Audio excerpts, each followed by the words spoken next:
Bienvenue dans cet atelier où nous allons décortiquer les mots. On va jouer un peu à Maître Capello là. On va aller décortiquer les mots, on va aller décortiquer évidemment derrière certaines croyances, puisque quand on parle de médiumnité, quand on parle de spiritualité, il y a des mots qui traversent un peu tout ce champ et qu'on utilise, qu'on va utiliser dans tous nos ateliers. Et finalement, on a tous aussi des définitions différentes derrière les mots qu'on utilise. Donc c'est un peu ici l'idée de se mettre à jour, en tout cas de vous partager ce qu'on met derrière ces mots-là, et ce qu'il est intéressant de comment aller se déposer dans ces mots-là, on va dire, pour déjà ouvrir sa médiumnité. Donc il y aura dans une première partie les mots, on va dire, de la spiritualité, de la médiumnité, ceux qui sont importants de les replacer comme ça à l'intérieur de soi. Et puis dans une deuxième partie, il y a aussi des mots qu'on n'a plus envie ou besoin ou qu'on n'aime plus trop utiliser. Et on vous expliquera pourquoi pour chaque mot. Parce qu'en effet, chaque mot, c'est un petit monde qui vient s'imprimer à l'intérieur de nous, et il y a des mots qui viennent imprimer des fois des choses c'est un peu des balles dans le pied. Hein. Oui. Ça dépend comment on les utilise. Parce que maintenant, certains mots vibrent différemment qu'avant. Et il est peut-être temps maintenant, comme finalement on a changé certaines croyances, etc., et qu'on est en train de mettre en mouvement justement ce qu'on pense et ce qui est la médiumnité actuelle, il faut aller chercher d'autres termes et qui sont, je pense, plus en résonance à ce qui se passe en ce moment.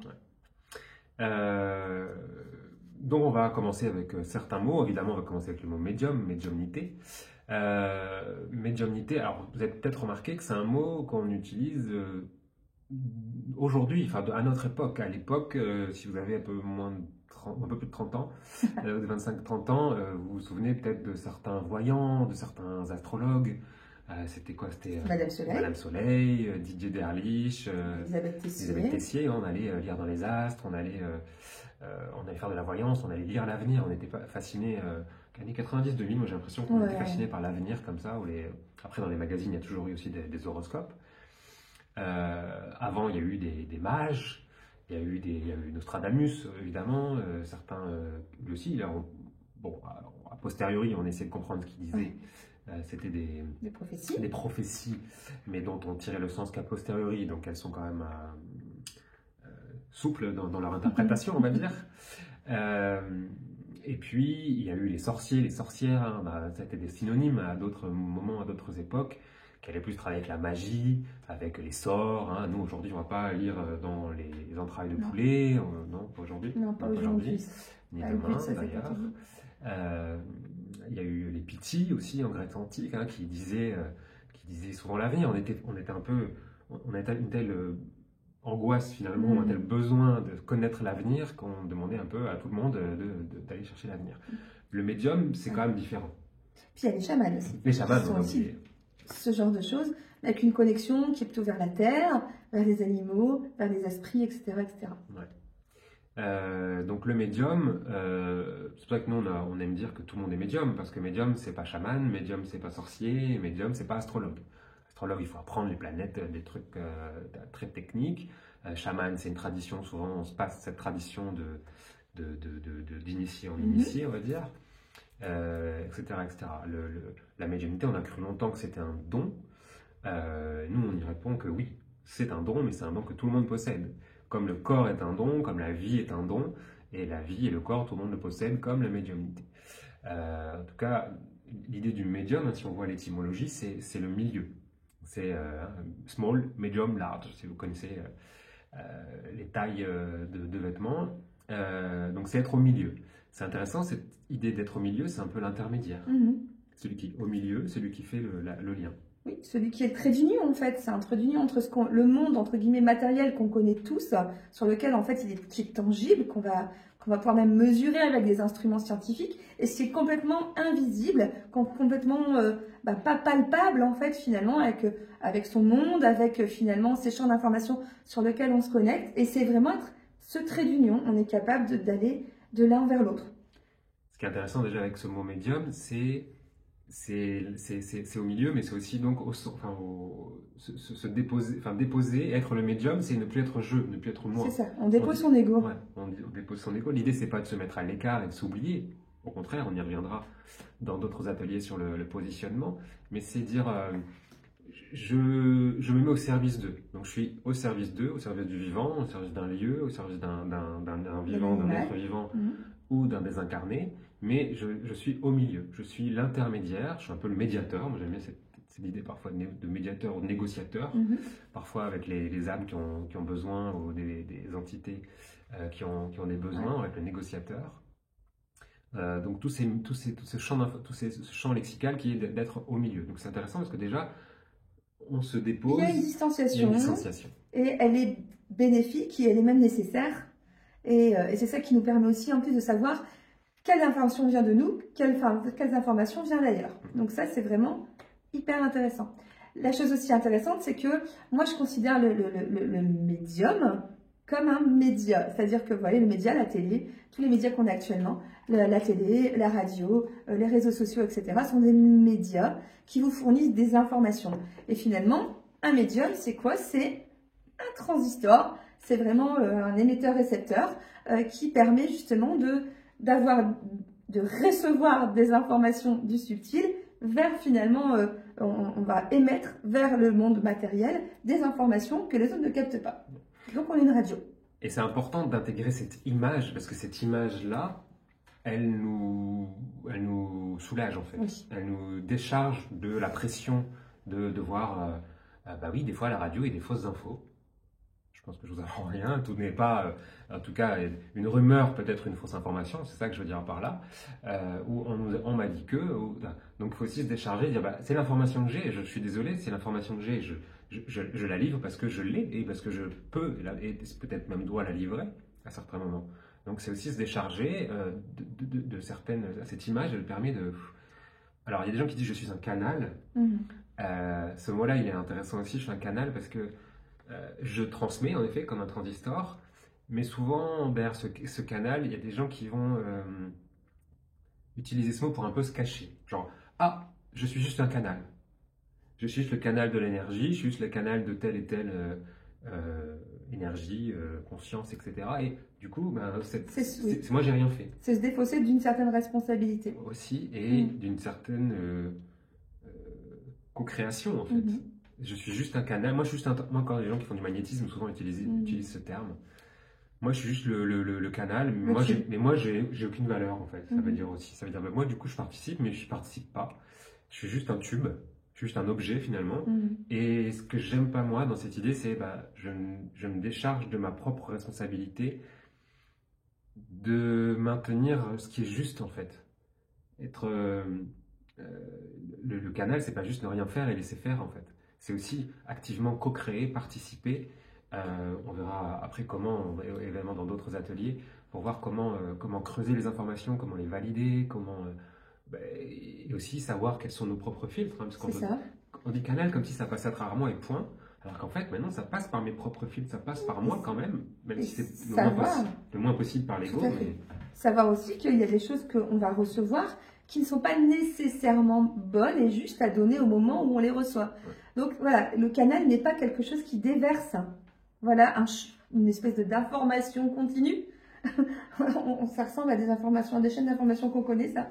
Le médium n'est pas forcément ce genre de choses. Donc le média, alors ça c'était un peu les informations, les définitions mentales dont on a l'habitude de partager, mais on a décidé aussi d'aller demander un peu à chaque fois, peut-être pas sur tous les mots, on verra, mais est-ce qu'il y a à canaliser une information, je vibre déjà dans tout mon, voilà, j'ai des frissons dans tout mon côté gauche, comme si j'avais un début de paralysie.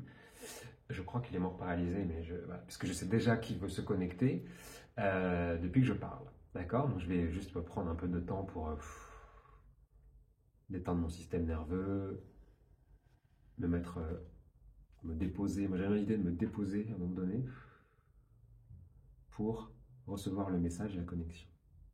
Donc je demande si j'ai le droit de dire qui, oui. Donc j'ai le droit de dire à qui je me connecte, c'est Chico Xavier. J'ai une douleur là. Est-ce qu'il n'avait pas des appareils auditifs? Oui, il me semble qu'il était. Oui, il avait un muet, mais il y avait un handicap là-dessus. En tout cas, j'ai comme un. C'est comme une.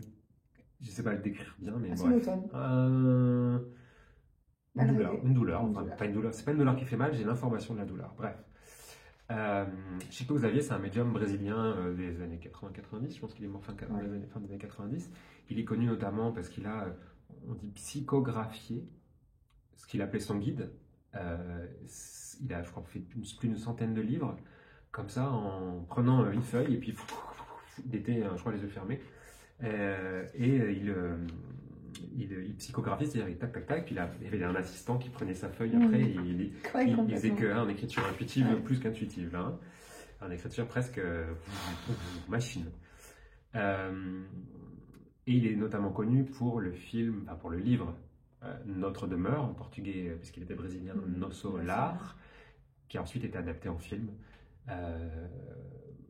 Qui a beaucoup tourné sur les réseaux sociaux, qu'on trouve encore un peu à droite à gauche. Et il y a un deuxième film issu de Chico Xavier qui sort.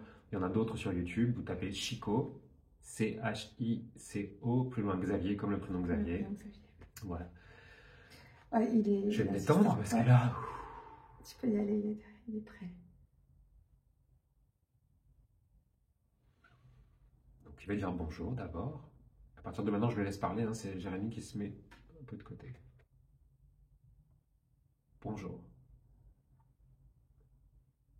Le médium est une ingénierie magnifique qui ne demande qu'à s'exprimer.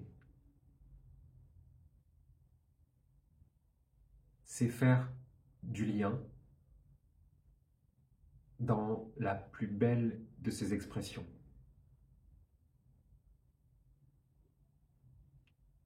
Il faut s'autoriser.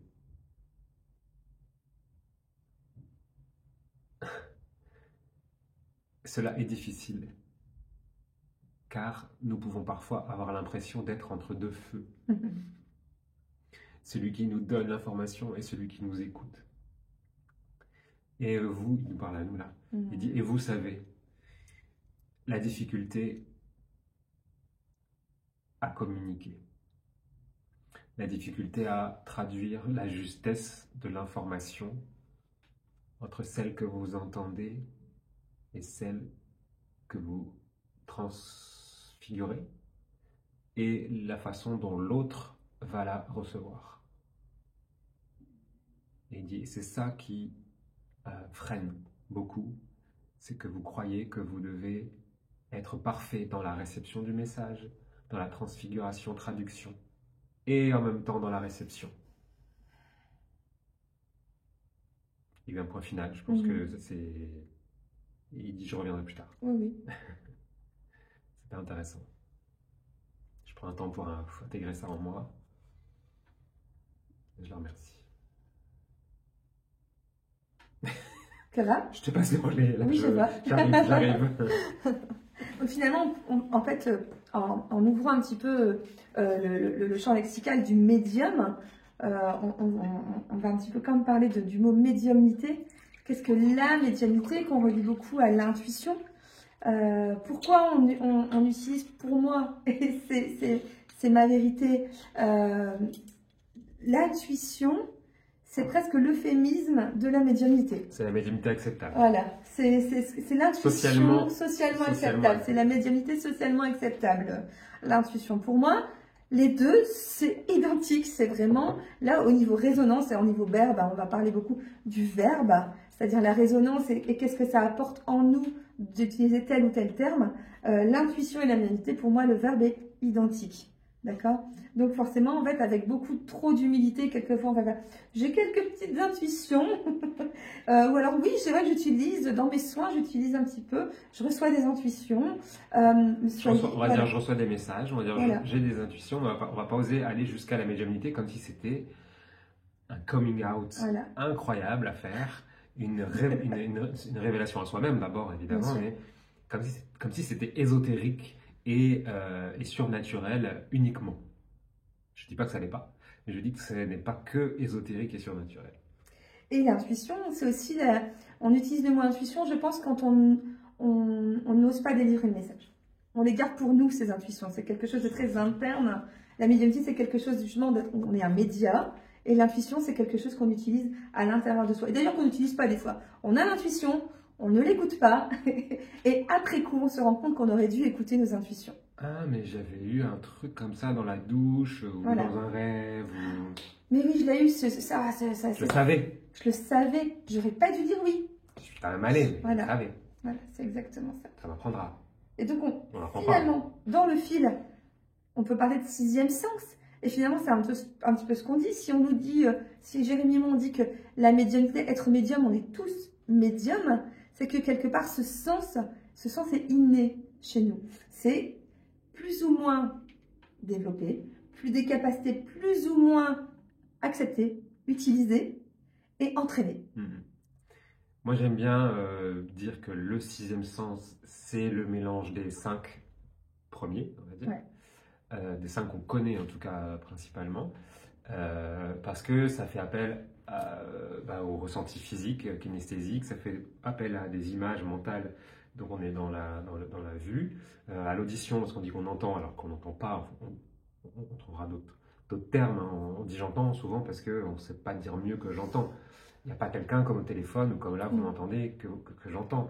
Même si plus on pratique, plus on est habitué et plus on accepte, on finit par entendre. Voilà.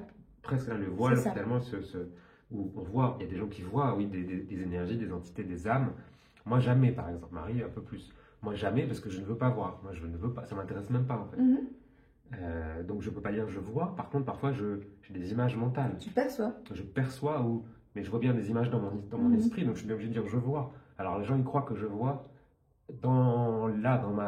chez moi ou dans le jardin. Et c'est intéressant parce que c'est le titre du film, Sixième Sens. Avec cet enfant, je vois des gens qui sont morts. Il fait plus la différence. Et il fait aucune différence. Moi non plus, ma façon de percevoir avec ce sens finalement, les âmes désincarnées, les entités, etc., c'est pas, je les vois pas comme vous et moi, comme si là je voyais Jérémy, ce serait une âme désincarnée. C'est quoi alors la différence pour toi? Comment tu les vois? Si tu devais expliquer la différence de moi là et comment tu vois une présence? En fait, c'est mon esprit qui m'indique, il y a ça. Donc, c'est de la claire connaissance liée à un petit peu de perception. Je ne vois pas avec les yeux. C'est les yeux intérieurs? Je vois avec en fait, finalement, mon écran mental. Est-ce que c'est comme si tu rêvais les yeux ouverts? Complètement. Ouais. Et en plus de ça, je ne les vois pas en couleur. Personnellement, je ne vois pas en couleur. Je sais que, par exemple, des fois, si je vois quelqu'un ou si je fais une connexion des fins, s'il a un chapeau vert, je sais qu'il est vert parce que ça, plutôt, me le dit. Et est-ce que ça se superpose sur le réel, sur le physique, où tu vois bien tu sais la différence? Non, il y a une différence parce que finalement, c'est comme quand tu vois un hologramme et quand tu vois quelqu'un, une personne au réel. Il y a presque une notion de 2D que tu aperçois un peu plus. Comme une image? C'est ça. Alors, tu sais que c'est pas de la 3D. C'est une incrustation d'image. Tu sais que c'est pas de la 3D. Ouais. Et si tu devais dire entre 0 et 100%, c'est... Parce qu'on pourrait voir une image comme dans un magasin, une image imprimée, tu vois. Là, en transparence. Là, ce serait 100%. Façon Photoshop. Ouais. Dans le Photoshop de la matérialité, en transparence, on est à peine 10%. 10%. Parce que si on dit que tu vois, parce que si on dit que tu vois, on pourrait les laisser à penser qu'en fait, ça se superpose et oula, ça fait peur. Alors, absolument pas. À peu près 10% de transparence. Et j'ai choisi, avec ma convention, de jamais les voir comme des monstres hideux. S'ils ont eu un accident, je les vois pas être coupés, un œil en moins. Moi, je les vois vraiment dans leur ancienne matérialité. Et finalement, ils se présentent aussi, parce que moi, je les considère comme un égal. Et donc, finalement, il n'y a pas de notion de peur. Et quand on enlève cette notion de peur... Et danger. Et de danger. C'est une égalité, il n'y a pas de danger. Et d'un seul coup, notre psyché les traduit de la meilleure manière possible pour toi, pour les accepter. Du coup, moi je ne les vois pas, je les entends, ça dépend, mais surtout c'est moi qui décide. Donc on verra ça dans d'autres ateliers, comment être acteur, actrice de sa médiumnité, parce que c'est pas quelque chose qu'on subit. C'est quand même la médiumnité, c'est pas quelque chose qu'on subit. Je crois qu'on l'a subi ou on le vit comme quelque chose de lourd quand on l'a vécu dans l'enfance et que ça n'a pas été entendu ou pas possible d'en parler ou pas respecté, on va dire. Ou quand tu as des infos dramatiques, ce qui arrive chez certaines personnes. Moi je dis aux gens, si vous n'avez que des infos dramatiques, il faut peut-être vous poser la question de pourquoi vous n'avez que des informations dramatiques et que vous n'êtes pas encore ouverte et dans l'accueil d'informations très positives. Et souvent ça parle beaucoup du parcours des gens finalement. Tout à fait. qui ne sont pas ouverts au plaisir, à la joie, à la résolution et qui focalisent peut-être un peu trop dans leur vie sur le négatif et sur le dramatique. On va parler après du bon et du mauvais, mais un sujet qui est souvent en lien avec justement ce que tu disais, les âmes, les entités, etc., c'est le sujet, le mot astral. Je pense que là, on va les canaliser parce que...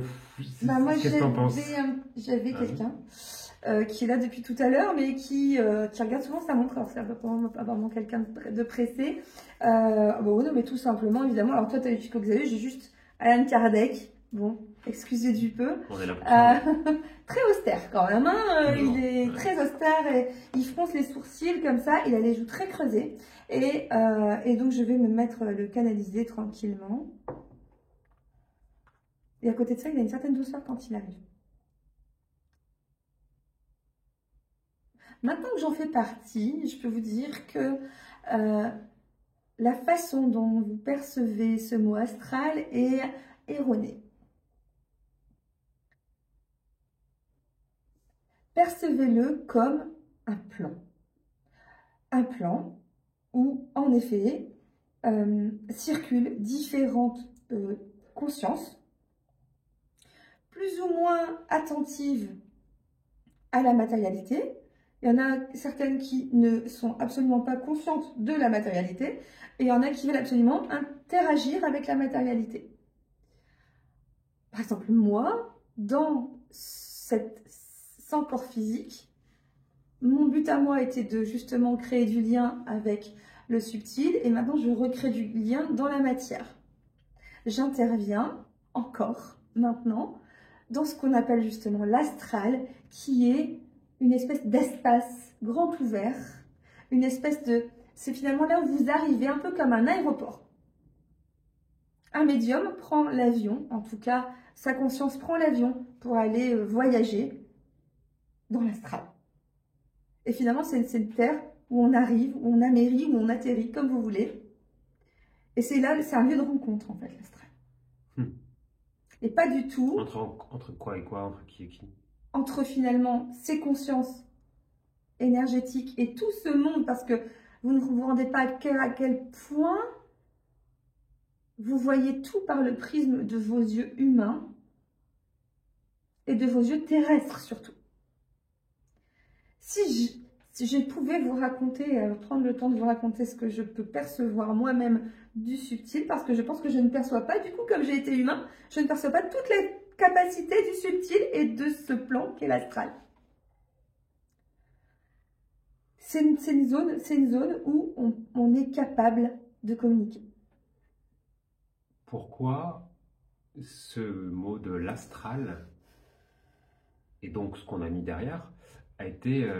pourquoi ce qu'on a mis derrière, d'ailleurs, est majoritairement négatif, est majoritairement sombre, et majoritairement dangereux aussi?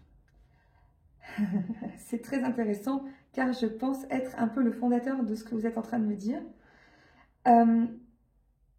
Il fallait mettre une barrière, comme quand on va déchiffrer une nouvelle langue, comme quand on va être un explorateur d'une nouvelle contrée, pour éviter, entre guillemets, une espèce de pollution.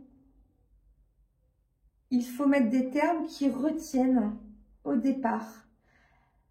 Quand les balises sont faites, quand on a exploré assez pour délivrer que le message, c'est pas dangereux, c'est pas ceci, c'est pas cela, c'était presque un sas de sécurité obligatoire.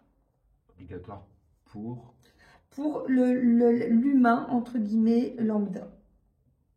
Pour qu'il quoi? Ou pour qu'il ne le fasse pas ou qu'il ne prenne pas l'initiative seul de pouvoir aller explorer des contrées.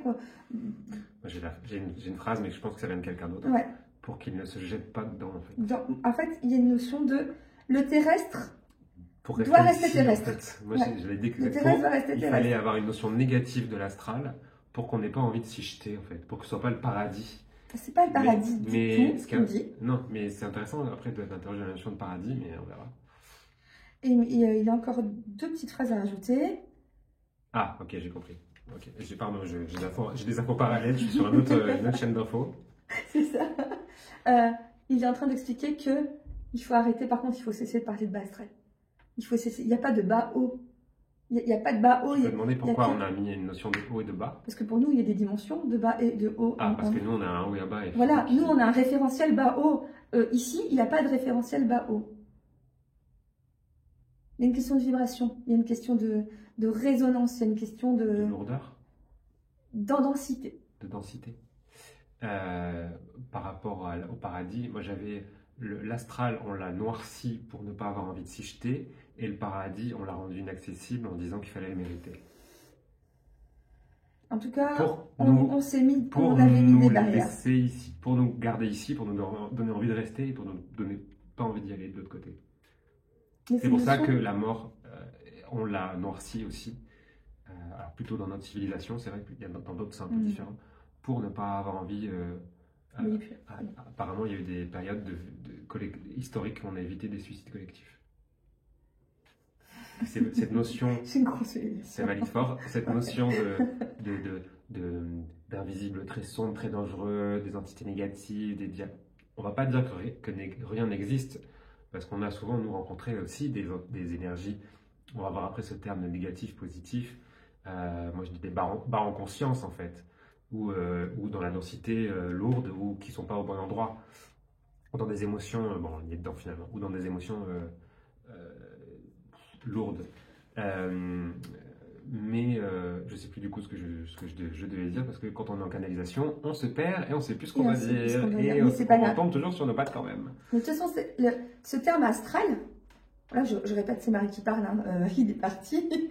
Ce terme astral, il a une notion ésotérique, c'est-à-dire que l'ésotérisme, dans la définition du DICO, c'est un savoir réservé juste à un certain nombre d'initiés.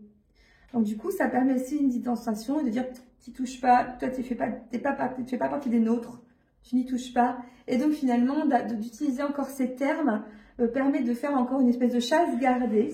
C'est d'ailleurs pour ça que pour moi, il n'est pas juste. Pour ça que la religion a interdit la médiumnité, comme elle a interdit la messe intelligible pendant longtemps, c'est pour ça que c'était en latin pendant longtemps, parce qu'il fallait toujours garder une espèce de domination, de pouvoir, de contrôle en fait sur les gens. Et nous, ça fait partie un peu de notre mission, c'est de révéler aux gens leur potentiel, leur réalité, ce qu'ils ont, leur sixième sens, c'est-à-dire celui qui est vivant à l'intérieur d'eux, qui ne demande qu'à s'exprimer et qui peut leur apporter tellement de bonheur. Mais on vient un peu dénouer tout ce qui est religieux, obscur, ésotérique, occulte au sens de l'initiation. Nous, on initie les gens, mais on veut initier tout le monde. On ne veut pas initier que des initiés. Non, bien sûr que non. On ne veut pas initier que des VIP. On ne veut pas initier que des qu'une certaine frange qui a le pouvoir de la population. On fait presque le contraire. Donc, je pense que c'est sortir aussi tout cet égrégore, tout ce langage. Et souvent, on y retombe finalement dans ce langage religieux, j'ai envie de dire moyenâgeux aussi, parce que c'est une religion, des religions qui datent d'il y a longtemps quand même. C'est pas une religion de la semaine dernière, en général. C'est pas des religions modernes, même s'il y a des façons modernes de vivre la religion. Bref, donc c'est aussi se déreligieusiser. ça se dit pas, c'est sûr, mais j'avais envie. Non pas quitter la foi est autre chose, c'est pas la même chose que la religion. Si vous avez la foi, vous le savez normalement. Mais se sortir de tous ces schémas mentaux, s'enlever tous ces manteaux. Se rendre compte que finalement, le divin est en nous aussi. Il est partout. Et il est partout, et il n'est pas que dans les préceptes, et il n'est pas dans la religion en fait. Et quand on se rend compte que la religion, elle a été chassée, la médiumnité, etc., on se rend compte aussi, et là ça sera dans un autre atelier aussi, que on se relie les uns les autres, qu'il y a une unité qui est évidente pour nous, mais qui n'est pas forcément évidente, mais qui est évidente quand on accepte enfin la médiumnité comme justement ce transistor qui nous relie à des millions de champs d'information dans le champ quantique. Et donc finalement, la vraie religion, pour moi, c'est la médiumnité. C'est très très fort comme terme. Je sais que des fois tu tiltes, mais pour moi, comment on se relie? C'est avec cette médiumnité. Religion, normalement, ça doit relier les hommes. On va dire que là, ça a été... La religion, le terme a été récupéré, pour moi. Ce qui est important, c'est pas tant pour vous de le savoir, parce que vous le savez peut-être, mais c'est si vous acceptez et assumez votre médiumnité, vous allez renvoyer cette image-là auprès des gens. Vous allez renvoyer potentiellement une image de celui qui sait tout, qui peut lire à travers moi, qui peut lancer des sorts. On va voir en vous une sorcière, on va voir en vous un mage, on va voir en vous un gourou ou une gourou. On va voir en vous quelqu'un de dangereux parce que on ne sait pas trop ce que vous pouvez faire, ce que vous ne pouvez pas faire. Donc c'est aussi l'accepter, l'intégrer pour peut-être qu'on a tous de la pédagogie à faire sur nos capacités, nos propres capacités, notre propre médiumnité. Parce que sinon, on vit dans notre coin, et puis chacun vit dans son coin, et puis tout le monde en souffre, et puis c'est dommage, parce que nous, quand on le vit ensemble, on rigole bien. Donc c'est aussi être conscient de ce qu'on projette quand on dit aux gens j'ai des capacités, ou j'ai de l'intuition, ou je suis médium. C'est pas la même chose qu'on projette, et la réaction peut aussi être en conséquence. Et pour le dépasser, ça, pour les gens qui se lancent après dans les soins ou dans la médiumnité, c'est aussi en être conscient. Bah oui, il y en a qui vont avoir... je me souviens au début, quand j'ai assumé d'être médium, il y avait un curé qui avait mis des commentaires sur ma page Facebook. Et bon, j'avais mis un commentaire en réponse, j'avais mis Amen, évidemment. Et puis en plus, il était vraiment dans une espèce d'attaque très frontale, et je trouvais ça très drôle qu'un curé vienne sur ma page Facebook à moi pour me dire que j'étais un suppôt de Satan. Enfin, c'est pas ce qu'on attend a priori de quelqu'un qui est dans la foi. C'est pas très tolérant. Non pas qu'ils sont tous comme ça, mais en l'occurrence là c'est un exemple assez drôle. Donc c'est important de ce qu'on projette, voilà, ce qu'on projette et savoir ce qu'on va projeter. Savoir ce qu'on va projeter et savoir comment l'expliquer. Je pense qu'à partir du moment où, en fait, où vous êtes inscrit là, à cet atelier, c'est que vous avez envie aussi de faire preuve de pédagogie envers les autres.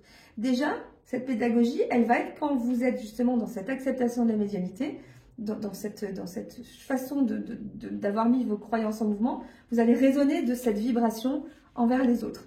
Et après, je pense que oui, vous êtes médium, vous êtes éveilleur de conscience.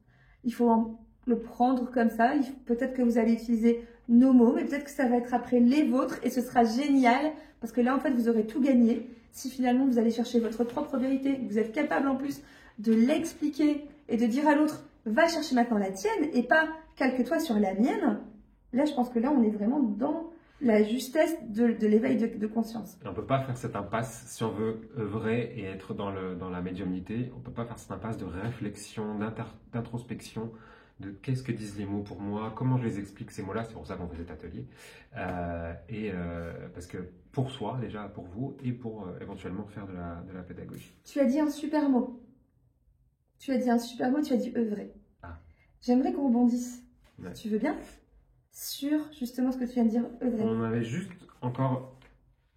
Comme tu veux. Ça sur ce qu'on... Ou sur... C'est pareil, finalement, ce qu'on dit, ce qu'on dit plus. Non. Ouais, pardon. C'est pas grave. Œuvre, je t'en prie. Œuvre. Mais justement, pourquoi tu as utilisé ce terme-là et pas un autre? Parce que on n'a plus envie, parce que ce mot, il nous apporte plus de joie que le mot de travailler. Quand vous connaissez dans les milieux spirituels, énergétiques, invisibles, éveil de conscience et même développement personnel au sens large, même psy, etc., on dit il faut travailler sur toi. Hein, j'ai beaucoup travaillé surtout, souvent on parle de soi. Oui, mais j'ai beaucoup travaillé sur moi et genre, je m'en sors toujours pas, etc. Voilà, là, tu fais la tête des gens qui font. T'as fait une tête là, t'es pas joyeux et t'es pas dans un confort total. J'allais dire, si vous avez autant travaillé et que ça apporte aussi peu de fruits, il faut peut-être arrêter de travailler et commencer à œuvrer. On œuvre sur soi. On œuvre sur soi et pour soi. En fait, alors l'origine du mot est un peu controversée, mais un des sens du mot travail, en latin c'est tripalium, c'est la torture. Ouais. Malheureusement, dans cette société, dans nos sociétés, malheureusement, et ça peut changer, mais chacun tient en main son destin, mais les gens ne sont pas toujours heureux et n'ont pas toujours choisi leur métier, leur travail. L'idée, c'est de sortir de cette notion de je dois travailler pour survivre, pour vivre, pour faire vivre ma famille, les autres, etc. Et s'autoriser aussi à... Alors nous, on a cette chance d'avoir pu choisir, d'avoir décidé de choisir aussi notre destin, notre métier. C'était pas facile, hein. C'était pas donné et puis ça s'est pas fait en un jour. C'est pas fait en un jour.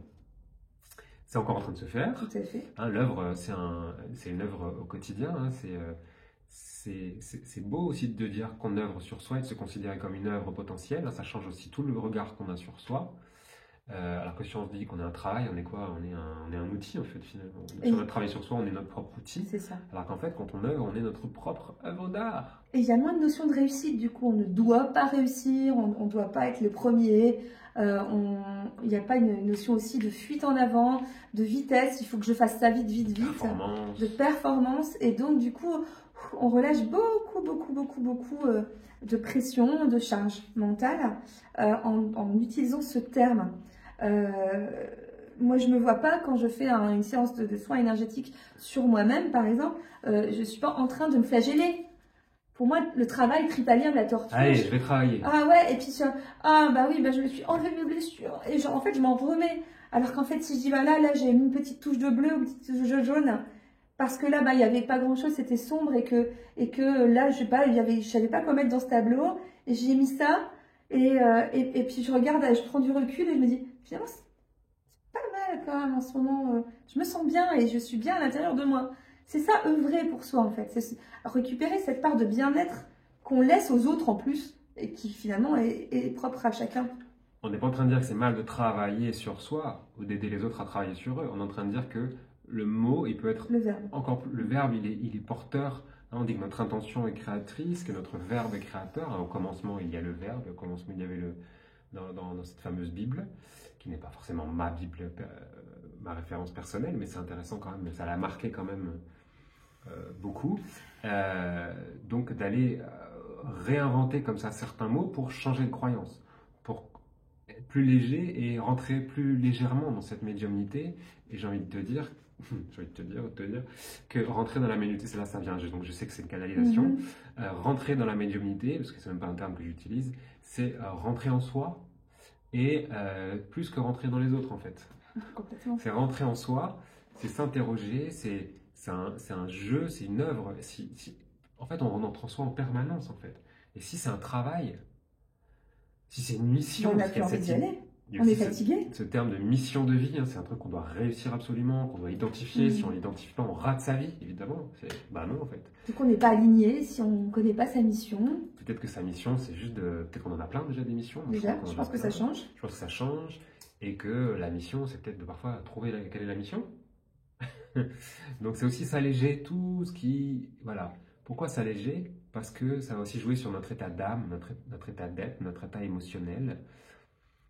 Même notre état nerveux, notre système nerveux, et plus on s'allège, plus on enlève un poids, un mot, une croyance limitante, etc., plus on va rentrer dans la médiumnité sans s'en rendre compte en fait. Parce que ça va juste être tellement naturel, on s'est tellement débarrassé de trucs qui ont été des constructions sociales, qui ont été des constructions historiques, qu'en fait on est médium en fait à un moment donné. C'est pas on doit faire le médium, on doit travailler comme médium ou mettre de la médiumnité. On ne doit plus rien faire en fait. On est médium. Virgule, on est. On est. Et finalement, on se rend compte que la médiumnité, après, ça devient comme respirer. C'est-à-dire qu'au départ, oui, les perceptions qu'on va recevoir vont être très fortes, et puis on va essayer de trouver un référentiel pour soi, et à un moment donné, en fait, les informations arrivent tellement facilement, et finalement, cet état d'être, qui est être médium, finalement, c'est un état de conscience, et plus un état de conscience modifié, c'est un état de conscience. De présence. Et donc, du coup, c'est comme respirer. Exactement. Ben là, comme nous d'ailleurs, c'est peut-être des gens qui nous regardent et qui disent oui, eux ils font ça comme ça, bim bim, ils appuient sur un bouton et en avant Guingamp. Bah oui en fait, parce qu'on a tellement depuis 2, 3 ans, 4 ans décortiqué, libéré des croyances, on n'est plus obligé de découper un poulet, de se connecter dans une transe chamanique pendant 45 minutes, où il y en a qui boivent aussi des ayahuasca, etc., pour être dans des états de conscience modifiés. Nous, on s'est dit, et en fait, c'est un peu ça qu'on s'est fait, nous, Et si on disait C'est un pari. qu'on était en état de conscience modifié tout le temps et on voyait ce qui se passe. C'est ça. Et en même temps, tout à fait là, présent, ancré. Et si on faisait plus de différence entre l'état et le présent. Si les deux se rejoignaient finalement. Donc parfois, on a besoin d'être plus dans une concentration, Oui. dans un relâchement, dans une acceptation. On va parler du lâcher-prise, le fameux lâcher-prise. Un autre mot que nous aurions peut-être besoin ou envie de vous partager, qui? Imaginez-vous sur une montagne, là, accroché. Et il y a un gars en bas, il y a Jérémy qui dit « Eh, vas-y, lâche prise ». Est-ce que vous avez vraiment envie de lâcher? Je crois que le lâcher prise, ça fait partie de ces mots contre-intuitifs. C'est comme quand on dit à un enfant énervé « Tu te calmes !» En plus, on lui dit de façon énervée. Énervé. En fait, rien ne va dans cette phrase. Un enfant énervé, et on lui dit de façon énervée « Tu te calmes !» Rien ne va dans cette phrase. Vous connaissez tous le résultat. Lâche prise, ou je dois lâcher prise, encore pire, je dois lâcher prise. Oui.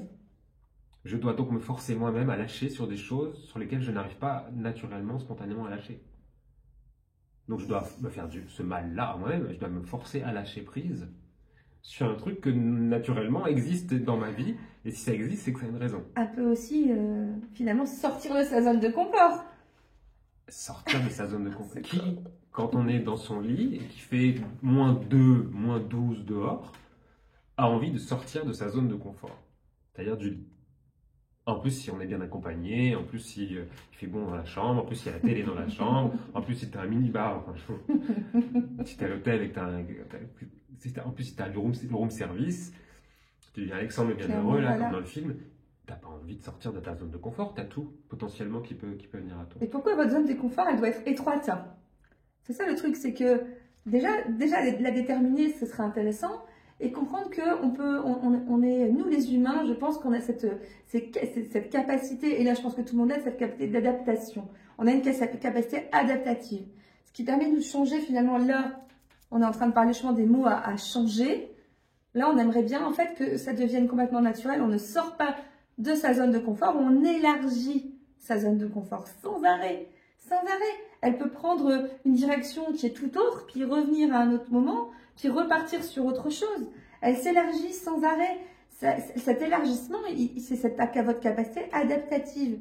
Et la capacité adaptative, elle est dans l'accueil, l'acceptation, l'alignement, et puis l'intériorité. Et quand on a tout ça, en fait, finalement, on est dans un état qui nous permet de recevoir des informations, et puis d'être guidé, et puis ceci, et puis cela. Et ça rejoint cet état médiumnique, finalement, cet état de confiance. On œuvre sur soi.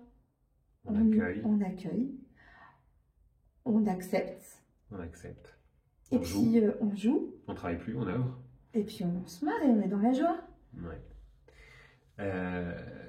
Chouchoutez votre zone de confort. Si c'est une zone de confort, chouchoutez-la. En médiumnité, si votre zone de confort, c'est vous mettre des bougies, travailler avec un oracle, vous mettre dans une certaine ambiance, même réciter une prière. On a des collègues qui le font. C'est leur zone de confort. Et on leur dit, c'est votre zone de confort, c'est quoi le problème? Nous, on ne le fait pas, mais on n'est pas... C'est plus pour vous permettre d'être dans un état d'accueil.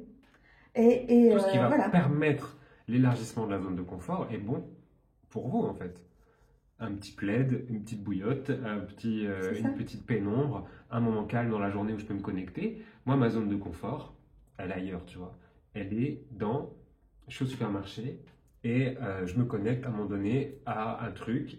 Parce que moi, ça me donne du confort d'être au supermarché, mais de quand même me sentir connecté. Ma zone de confort, elle est là. En fait, je ramène avec moi ma zone de confort. Partout où je vais. Finalement, c'est toi ta zone de confort. Oui, je l'élargis en la ramenant un peu partout. Et surtout quand j'en ai besoin, dans une soirée où tu t'ennuies un peu, tu te dis, bon, là, je vois, est-ce que tu tentes un truc, et puis ça devient ton monde, et puis tu subis plus la situation. Ça m'est arrivé un jour, quelqu'un qui m'avait demandé, au début de soirée, c'est quoi ton métier, etc. J'avais dit un peu comme ça, du bout des lèvres, j'avais pas assumé qui j'étais finalement. Et donc après, un peu toute la soirée, je me sentais un peu genre... J'ai construit une image de moi là pendant quelques instants qui n'est pas vraiment moi, je ne peux pas parler de vraiment ce que j'aime, je ne peux pas être vraiment spontané, naturel. Alors que j'avais une âme qui avait envie de dire un truc. Et je suis retourné auprès de cette personne et je lui ai dit et toi, tu fais quoi ouais, je sais plus, j'ai trouvé la faille dans la porte d'entrée pour dire ah oui, et puis je t'ai pas dit tout à l'heure, mais je suis médium aussi et ça m'arrive souvent d'avoir des messages. Et j'ai senti là, ok. Et j'ai fait il me dit, t'as des messages là sur moi? Je dis bah non, sauf si tu me demandes. J'avais déjà des messages, mais je ne pouvais pas apparaître comme celui qui sait tout. Je dis d'accord. Il me dit tu peux me donner un message? Je dis bah si tu veux, mais tu es d'accord? Je replace mon cadre à moi qui est ma zone de confort. Donc je lui dis écoute, à partir du moment où je donne un message, il faut accepter la réponse. Je ne sais pas ce qui va se dire dans les 10 secondes, dans la minute, dans les 10 minutes, et je ne connais pas ta vie, donc ça peut toucher aussi des sujets sensibles. Je mets tout mon cadre pour que moi je sois en confort et lui le plus possible. Et je lui dis, est-ce que, alors je lui dis, je sais pas si c'est lié à toi, mais est-ce que tu connais quelqu'un qui est sorti avec quelqu'un qui est décédé? Et là, je sens que je touche quelque chose, parce que mon information, je l'avais bien validée avant, et il me montre quelqu'un dans la pièce qui était une de ses amies, une de ses meilleures amies, je crois. Et donc, voilà, donc il est allé, parce qu'il savait qu'elle était un peu open, il a un peu dit, Ah, mais on bien, sait, hein. voilà, il dit, non, mais viens et tout, j'ai quelque chose à te dire, et donc je prends les formes, donc j'ai créé la zone de confort plus pour tout le monde, et je dis, écoute, voilà, je raconte ce que je viens de dire, et puis je lui dis, écoute, je suis médium, mais j'ai quelqu'un qui est de l'autre côté et qui me dit on était amoureux, on était amoureuse. Et là, donc elle pâlit, elle fait mais t'es au courant en fait? Je dis mais non, je te connais pas. Elle me dit mais qui te l'a dit? Je dis mais personne. Elle me dit mais donc elle essaye d'être sûre que c'est pas un piège en fait, d'une certaine Oui, façon. qu'on se fiche pas d'elle aussi. Et je lui dis écoute, plus important pour moi c'est pas de dire que je suis un vrai médium, le plus important pour moi c'est de te passer le message que je dois passer. Et cette âme, cette conscience me dit la personne avec qui tu es aujourd'hui, c'est ok et je t'encourage, quoi. Je te valide d'une certaine façon. Et là, elle se tourne vers son ami, son meilleur ami, et je comprends qu'ils sont ensemble. Donc j'étais passé par l'ami et finalement pas. Et en fait, parce que voilà, donc ça, je crois que c'était le meilleur ami de celui qui était parti, plutôt que le meilleur ami de la fille. Bref. Tout ça, je pouvais pas l'imaginer. Tu n'aurais pas su sans élargir ta zone de confort, quelque Ouais, part. en disant, mais ouais, j'ai envie d'être moi-même dans cette soirée, j'ai un beau message à passer, bah, ils me prennent pour un fou, bah ouais, alors quoi, enfin, au pire, ils me prennent pour un fou. Ouais. Et élargir sa zone de confort, c'est aussi élargir sa zone de confort vers l'invisible. Et ça, c'est important qu'on commence à vous en parler dans cet atelier. Parce que finalement, il y a presque... Et là, je sens que j'ai une canalisation, si tu veux bien. Je veux bien. Si tu veux bien l'interviewer, il est là, il est présent et il souhaite intervenir. Je suis l'intermédiaire de l'intermédiaire. Je suis le journaliste qui le journaliste de permet l'intermédiaire. Il a quelque chose à... Il me dit à découper en tout cas, à déconstruire pour reconstruire des meilleures fondations. Ok. C'est son mot.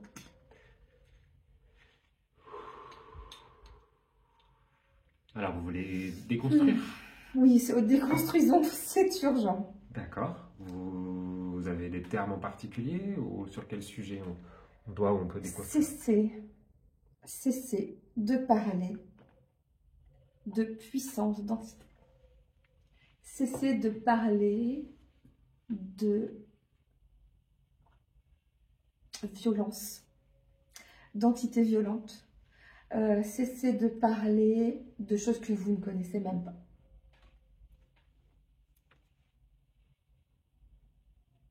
Remettez-vous dans le contexte. Vous êtes clairement, vous prenez la tolérance et vous êtes clairement en train de faire de la xénophobie du subtil. Bim. Pourquoi j'insiste sur le terme xénophobie? C'est la peur de l'étranger et finalement considérer que vous ne connaissez absolument rien, la peur de l'autre. Vous ne connaissez absolument rien des us et coutumes, de la culture, des façons de penser de certaines consciences que vous appelez entités, fantômes, poltergeist, et tout ce genre de termes que vous mettez sur des choses qui vous ressemblent beaucoup plus que vous ne le pensez. Donc ça vient témoigner de notre rapport à l'autre, de notre Complètement. rapport à l'étranger. J'ai envie de me dire, moi j'entends même ça vient le révéler. Oui. Ah, ça met le doigt dessus. J'allais vous le dire. C'est exactement le terme que j'allais utiliser. Ça met le doigt sur vos propres façons de voir votre monde matériel terrestre. C'est un miroir. Complètement. Donc du coup, comme vous vous traitez vous-même de la sorte, finalement, vous allez remettre ces filtres sur le subtil. Est-ce que c'est aussi, parce que je sais pas si je suis connecté à vous, mais je suis bien parti là. Est-ce que c'est aussi une façon de se traiter soi-même?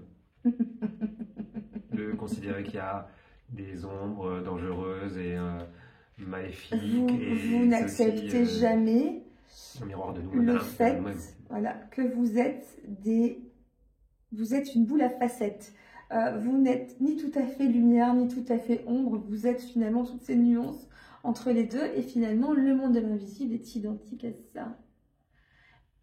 Et tant que vous n'acceptez pas justement ces facettes, que vous les aimez moins, alors qu'en fait, finalement, vous pourriez même les aimer au même titre que vos facettes lumineuses.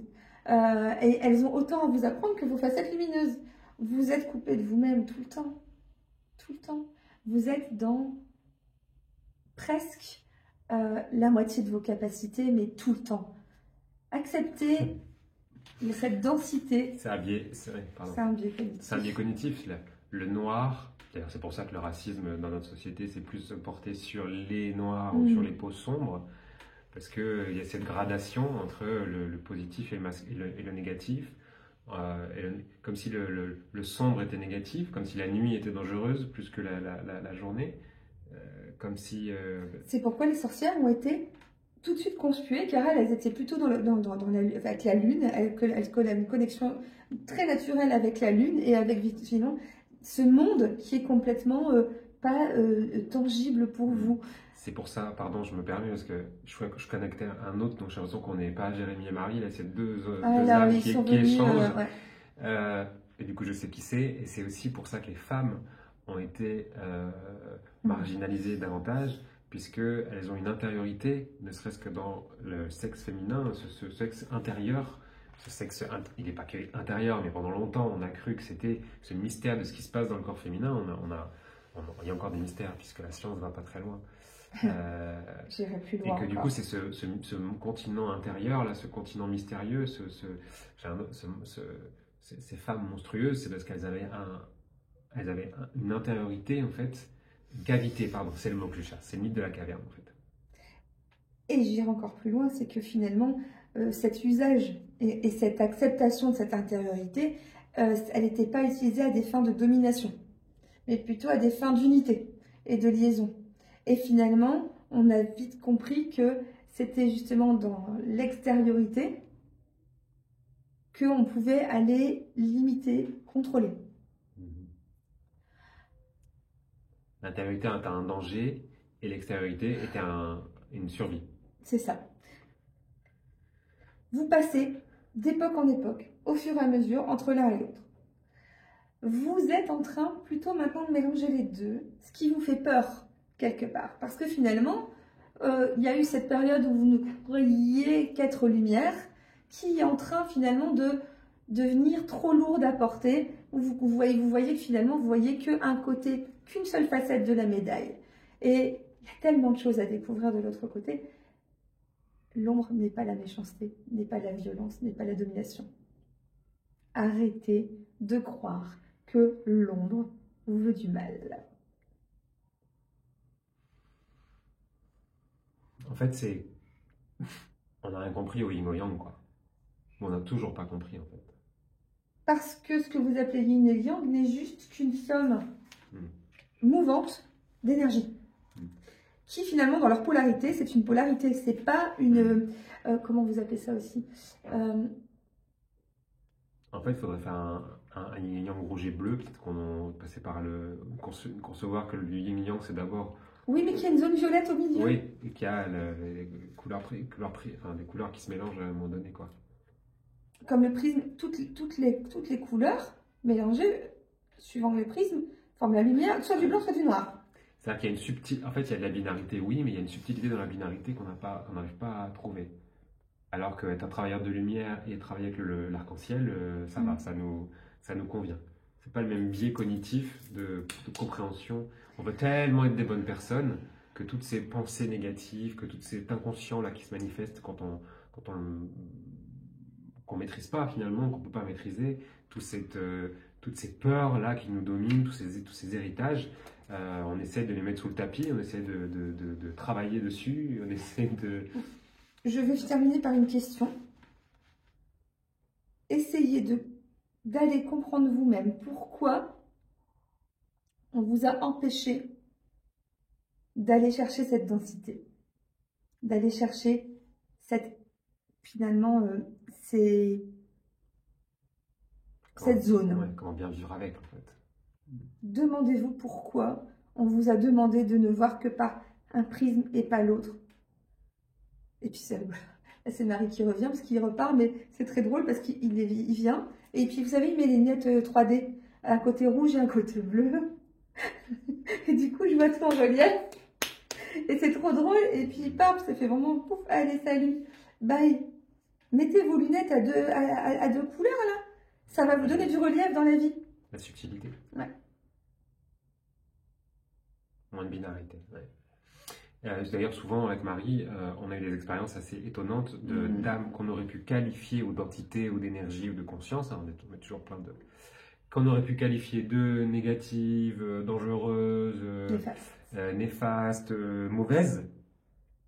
Bah oui, parce que si les autres sont mauvais, nous, ça nous renforce dans l'idée qu'on est des bonnes personnes. Hein.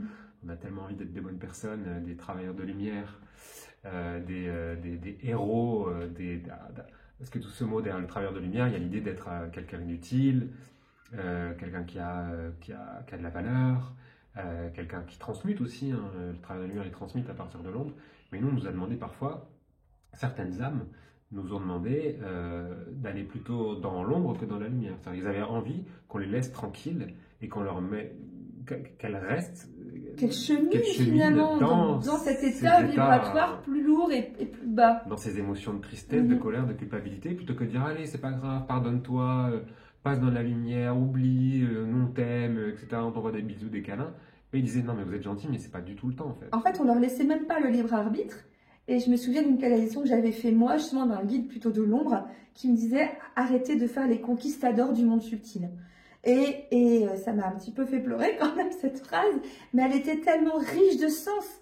Conquistador, le verbe, c'est que quelque part on laisse pas place finalement. C'est ma vérité, donc ma vérité c'est que tu vailles dans la lumière, et on crée des déséquilibres énergétiques.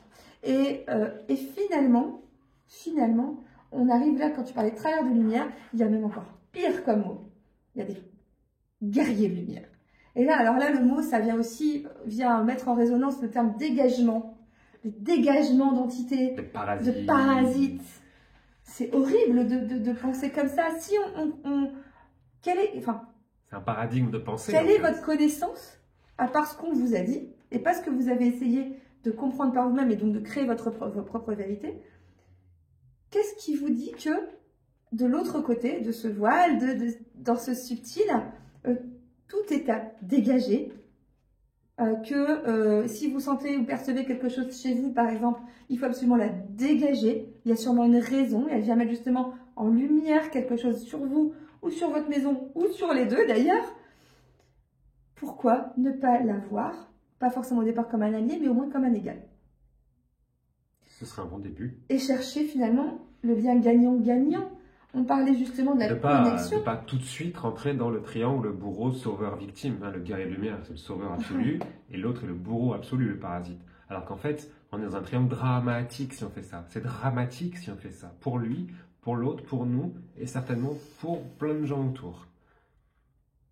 Si on fait ça, on est notre propre bourreau, toujours. Si on rentre dans ce triangle, on est notre propre bourreau et notre propre victime. Et on essaye d'être notre propre sauveur. Il faut que je travaille sur moi absolument. Ouais, c'est ça. Donc, plus on sort de ce triangle avec soi et avec les autres, les gens incarnés, les désincarnés, Pareil. ou le tout, plus on est dans une relation où on va pouvoir enfin essayer d'avoir un peu de conscience. Pourquoi l'autre est là? Qu'est-ce qu'il a à dire? Depuis quand? Qu'est-ce qu'il a créé? En fait, on l'utilise, si on peut dire ça dans le bon sens du terme, pour comprendre. Pourquoi je l'ai gardé? Pourquoi je l'ai attiré? Pourquoi je l'ai appelé même? Qu'est-ce que ça veut dire? Qu'est-ce que ça vient témoigner de mon rapport à la vie, de mon rapport à mon corps, de mon rapport à l'énergie, à l'invisible? Voilà. En fait, on utilise, tout est un outil d'éveil à ce moment-là. On n'est plus dans un combat, on est dans, bah oui, Marie, elle m'aide à m'éveiller. Bah tant qu'à faire. Et c'est d'un lien Tant gagnant-gagnant, qu'à parce que faire. quelque part, eux me donnent certaines informations qui m'ont fait avancer dans ma connaissance du subtil. Et aussi de prise de du non conscience subtil. personnelle et du non subtil.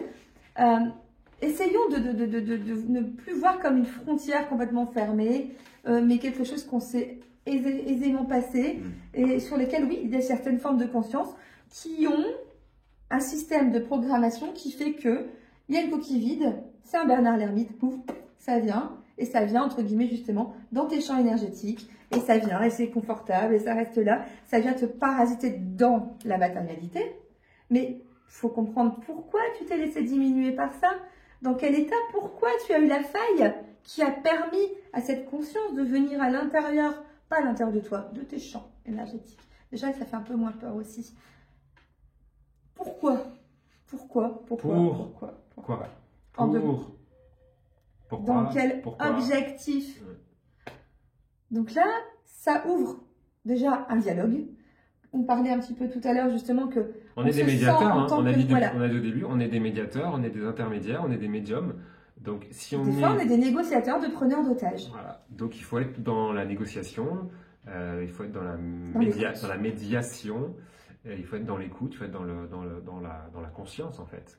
Plutôt que d'être dans l'action et dans la performance, c'est aussi un métier ou une passion, une action qui est plus dans l'action de la conscience, dans l'éveil de la conscience, que dans l'action de ah bah je vais faire des actes psychomagiques et tac tac tac, je vais mettre 3 bougies, je caricature évidemment, ça peut être pratique et utile des fois de mettre des bougies, mais je vais faire, et il n'y aura pas de conscience. Voilà, j'ai juste, d'ailleurs on en a eu beaucoup, hein, des cas de clients en formation souvent qui nous disaient oui, mais j'ai fait ça, moi, j'ai fait venir quelqu'un sur mon terrain, j'ai fait venir quelqu'un dans ma maison, j'ai fait venir quelqu'un pour ma fille et il ne s'est rien passé. Eh ben, de quoi tu as pris conscience? Bah, de quoi je dois. Il y a plusieurs niveaux de lecture là-dedans. De quoi je dois là-dedans. prendre conscience? Voilà. Je sais pas, j'étais passif. De quoi je dois prendre conscience? Bah, je sais pas.